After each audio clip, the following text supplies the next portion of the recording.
जय श्री राम। ओम नमः शिवाय। जय माता दी। कल आपको उमा संहिता में काल को जीतने का उपाय, नवदा शब्द ब्रह्म एवं तुंकार के अनुसाधन और उससे प्राप्त होने वाली सिद्धियों का वर्णन किया था। आज आपको काल या मृत्यु को जीतकर अमर तत्व प्राप्त करने की 4 योगिक साधनाएं, प्राणाएं, भ्रूमाधाय, अग्निधाय, मुख से वायुपान तथा मुड़ी हुई जिह्वा द्वारा गले की घंटी का स्पर्श ध्यान से सुने।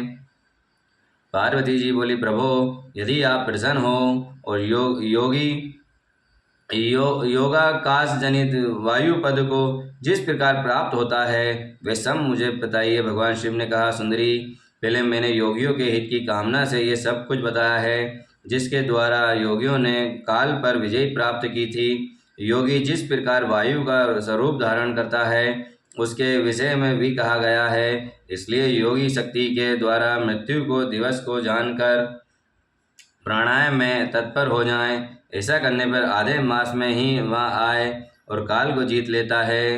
हृदय में स्थित हुई प्राण वायु सदा अग्नि को उत्पादित करती है।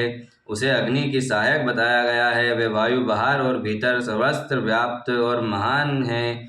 ज्ञान विज्ञान और उत्साह सबकी प्रवृत्ति वायु से ही होती है। जिसने ये वह वायु को जीत लिया है उसने इस संपूर्ण जगत पर विजय पाली है। साधक को चाहिए कि वे जरा और मृत्यु को जीतने की इच्छा सदा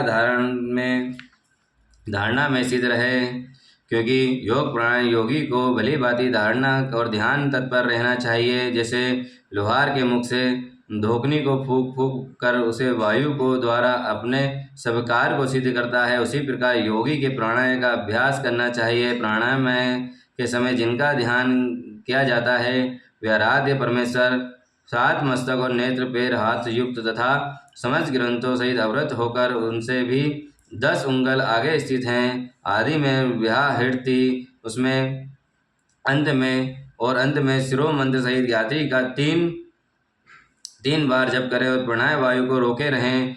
प्राणों को इस आयाम का नाम प्राणायाम है। चंद्रमा और सूर्य की आदि ग्रह जाकर लौट आते हैं, परंतु प्राणायाम पूर्वक ध्यान परायण योगी जाने पर आज तक नहीं लौटे, अर्थात मुक्त हो गए हैं। देवी जो द्विज 100 वर्ष तक तपस्या करके कुशों की अग्रभाग से एक बूंद जल पीता है, वे जिस फल को पाता है वे ब्राह्मण एक माह धारण अथवा प्राणायाम द्वारा मिल जाता है। जो द्विज सवेरे उठकर एक प्राणायाम करता है उसे अपने संपूर्ण पापों को शीघ्र ही नष्ट कर देता है, ब्रह्मलोक को जाता है। जो आलस रहित हो सदा एकांत में प्राणायाम करता है वे जरा और मृत्यु को जीतकर वायु के समान गतिशील हो आकाश में विचरता है। वे सिद्ध को स्वरूप कांति मेघा पराक्रम तथा और शौर्य प्राप्त कर लेता है। उसकी गति वायु के समान हो जाती है तथा उसे स्पृहणे सौख्य परम सुख की प्राप्ति होती है। देवेश्वरी योगी जिस प्रकार वायु से सिद्धि प्राप्त करता है वे सब विधान मैंने बता दिया। अब तेज जिस प्रकार वे सिद्धि लाभ करता है उसे भी बता रहा हूँ। जहाँ दूसरे लोगों को बातचीत कोलाहल न पहुँचता हो, ऐसे शांत एकांत स्थान में अपना मुख सुखद आसन पर बैठकर चंद्रमा और सूर्य वाम दक्षिण नेत्र की कांति प्रकाशिक मध्यवर्ती देश भूमृद्ध भाग में जो अग्नि का तेज अव्यक्त रूप से प्रकाशित होता है उसे आलस्य योगी दीपक रहित अंधकार पूर्ण चिंतन करने पर निश्चित ही देख सकता है, इसमें संशय नहीं है। योगी हाथ की उंगलियों से यत्न पूर्वक दोनों नेत्रों से कुछ कुछ दबाए रखे और उनके तारों को देखता हुआ एकाचित हो आधे मुहूर्त तक उन्हीं का चिंतन करता रहे।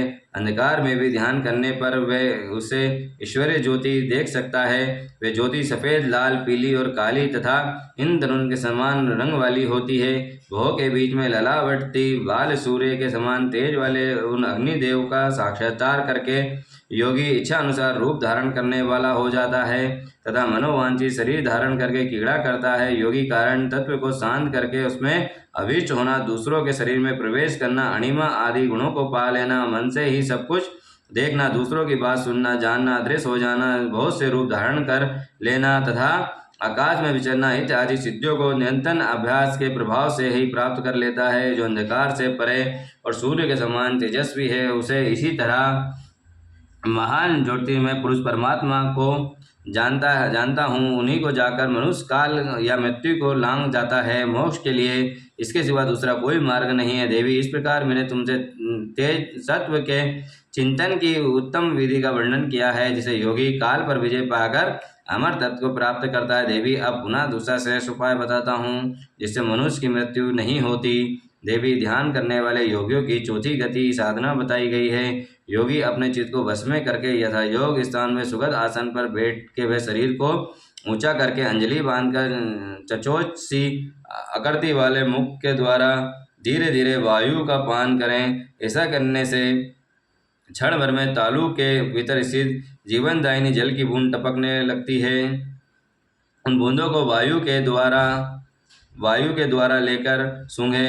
वह शीतल जल अमृत स्वरूप है। जो योगी उसे प्रतिदिन पीता है वह कभी भी मृत्यु के अधीन नहीं होता।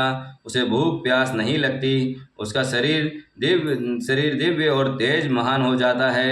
हवा बल में हाथी और वेग से घोड़े की समानता करता है। उसकी दृष्टि गरुड़ के समान तेज हो जाती है और दूसरे की भी बातें सुनाई देने लगती है।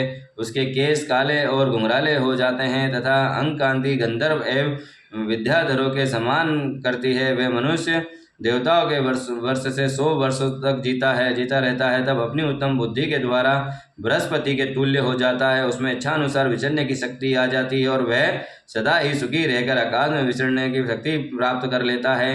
वाराणसी ने अब मृत्यु पर विजय पाने की पुनी दूसरी विधि बता रहा हूँ। उसे देवता भी प्रत्यन पूर्वक छिपा रखा है। तुम उसे सुनो। योगी पुरुष अपनी जिह्वा को मोड़कर तालु में लगाने का प्रयत्न करें। कुछ काल तक ऐसा करने से वह क्रमश लंबी होकर गले की घंटी तक पहुंच जाती है। तदंतर जब जिह्वा गले की घंटी से सटती है तब उस शीतल सुधा का स्त्रव करती है। उस साधु को जो योगी सदा पीता है वह अमृत को प्राप्त कर लेता है।